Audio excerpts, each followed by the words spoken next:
बड़ी खबर कलायत से है। कलायत की अनाज मंडी मजदूरों के शोषण की मंडी बन गई है। मामला कलायत अनाज मंडी और गोदामों का है, जहां गेहूं की ओवरलोडिंग का खेल लगातार जारी है। मजदूरों का कहना है कि जिन ट्रकों में गेहूं के 500 कट्टे आने चाहिए, उनमें 500 की जगह 700 कट्टे आ रहे हैं। ओवरलोडिंग का यही हाल दूसरे वाहनों का भी है। वहीं मजदूरों को ओवरलोडिंग वाहनों की लोडिंग अनलोडिंग के टाइम ज़्यादा मजदूरी भी नहीं मिलती और कई मजदूरों को तो लोडिंग अनलोडिंग के दौरान चोट भी लग चुकी है। गोदामों में सरेआम नियमों की धज्जियां उड़ाई जा रही हैं।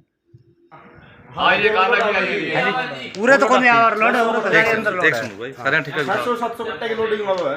700 कट्टे की गाड़ी आती है, तो उसको आप उतारते हैं तो उसमें तो जोखिम का भी रहता है, डर की कोई हादसे भी हो जाते हैं। डर रहा है जी, कल तक गए जी 2 बंदे। तो अधिकारी आपको उतारने के लिए कहते हैं ओवरलोड को भी। ये तो करवाएंगे जी, फिर जी तारनी पड़े जी।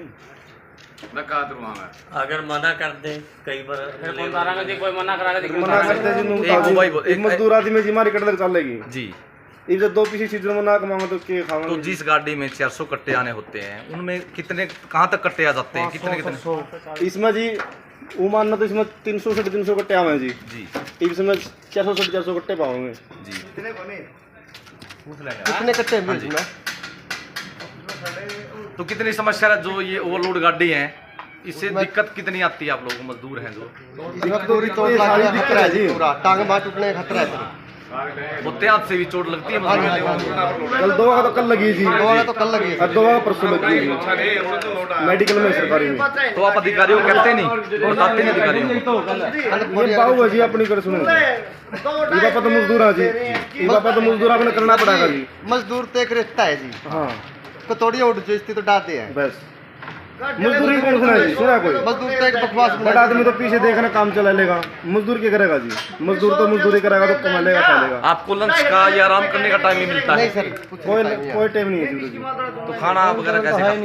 खाना पीना देवा अपना गाड़ी लगी रहेगा, अपना खाए जाऊंगा अपना कर देंगे।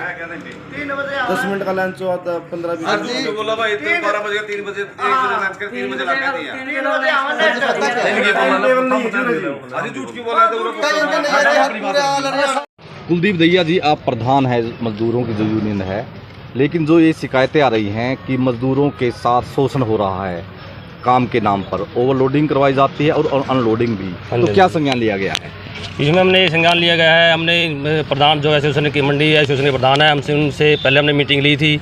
तो उन्होंने मीटिंग में यही किया था कि हम आपका लंच है, तो दोपहर का अभी 2 घंटे का आपका रेस्ट होगा और एक आप लोडिंग का किया थी उन्होंने बस।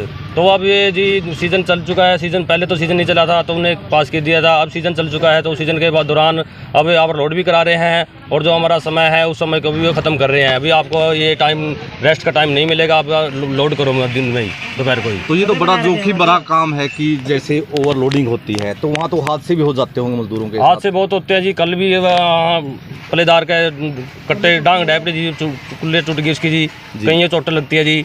एक हमने इसमें नुकसान नहीं है जी। तो सरकार से क्या मांग आपकी, जैसे मजदूरों के साथ यहाँ शोषण होता है? सरकार से तो हम यही मांग है कि हमारे तो टाइम का जो है वो हमारा निर्धारित किया जाए और एक हमारा ओवरलोडिंग है जो ये बंद की जाए, अंडरलोड हमको करने का मौका दिया जाए। तो जो एजेंसियां हैं, सरकार की जो हिदायत है कि ओवरलोडिंग ना हो हाँ और अंडरलोडिंग का उतरार वहाँ होना होता है, तो अधिकारी टोकते नहीं जो ओवरलोडिंग होती है? ये इनकी सभी मिलीभगती है जी। ये अपने मिलीभगती आड़तियों से यार ये मजदूर जमीन क्या नाम है कर्मचारी हैं, आपस में मिलीभगती करके ये करवाते हैं। ना कोई वहाँ कोई देखता है, कुछ नहीं, सब गोलमाल काम हो रहा है जी।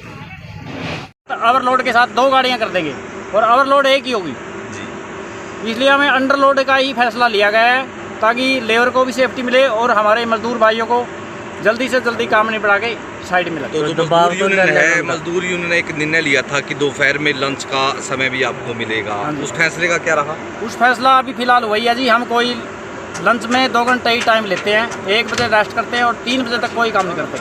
और जो भाई ये लोग हैं वो बीच में 2:30 बजे भी लग जाते हैं और 2 बजे भी लग जाते हैं। तो जो देसी लोकल लेबर है वो 1 बजे से 3 बजे तक रेस्ट करती है, हम चाहे लाला कहो या ना कहो।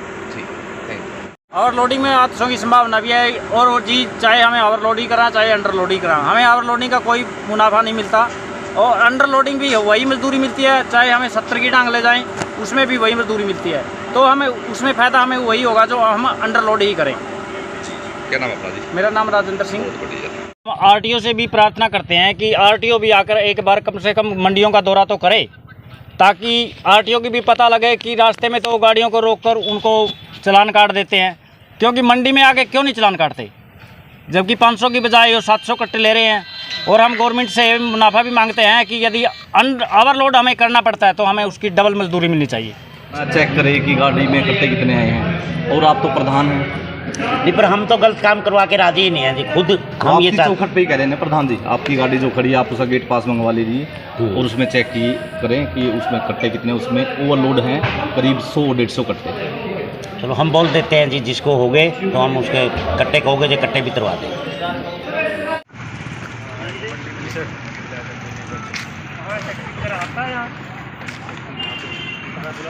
ऑफिस में क्या करें? बिना फोन कहाँ है? वाले हैं ना, आप किसान हो। और ये मामले भी आपके सामने इशू आए हैं आपके सामने कि लोडिंग और अनलोडिंग के नाम पर मजदूरों का शोषण हो रहा है, क्योंकि आप एसडीएम हैं और महत्वपूर्ण जिम्मेवारी आपकी है, तो किस प्रकार का संज्ञान लिया गया है? जी, मैं बिल्कुल इस बात को मानता हूं कि ये जिला प्रशासन की जिम्मेदारी है कि किसी भी यहाँ पे पल्लेदार का या किसी भी लेबर के आदमी का कोई शोषण ना हो। तो उसके लिए हमने सेक्रेटरी साहब को हम आज जैसे विजिट किया, जैसे ही मेरे संज्ञान में मामला आया तो हमने सेक्रेटरी साहब को बोल दिया है, और संबंधित लेबर विभाग को भी हम पत्राचार से, और अगर किसी को चोट लगी है उसको डीएम एफएड देखते हैं, डीएम एफएड को हम उसके लिए पत्राचार कर रहे हैं और शीघ्र से शीघ्र इस पर कार्रवाई करेंगे और इनके साथ कोई शोषण नहीं होगा। इस बात की मैं एश्योरेंस आपके माध्यम से जनता को और इन भाइयों को देना चाहता हूँ। एसडीएम साहब, जो मंडी से उठान होता है, जो इनपुट है मंडी मार्केट कमेटी के पास इनपुट का पॉइंट है, यहाँ उन्होंने बनाया हुआ है कि यहाँ इतना आवक है, लेकिन जो आउटपुट है, आउटपुट के पास इनकी अलग अलग शक्तियों का वितरण किया गया है।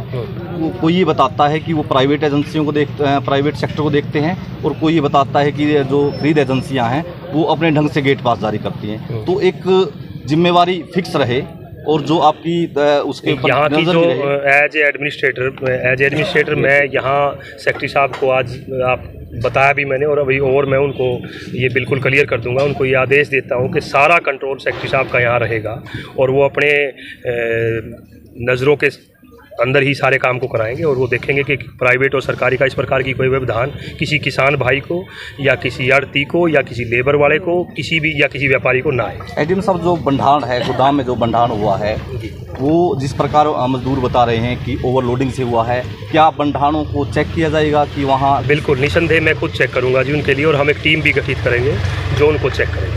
Thank you sir.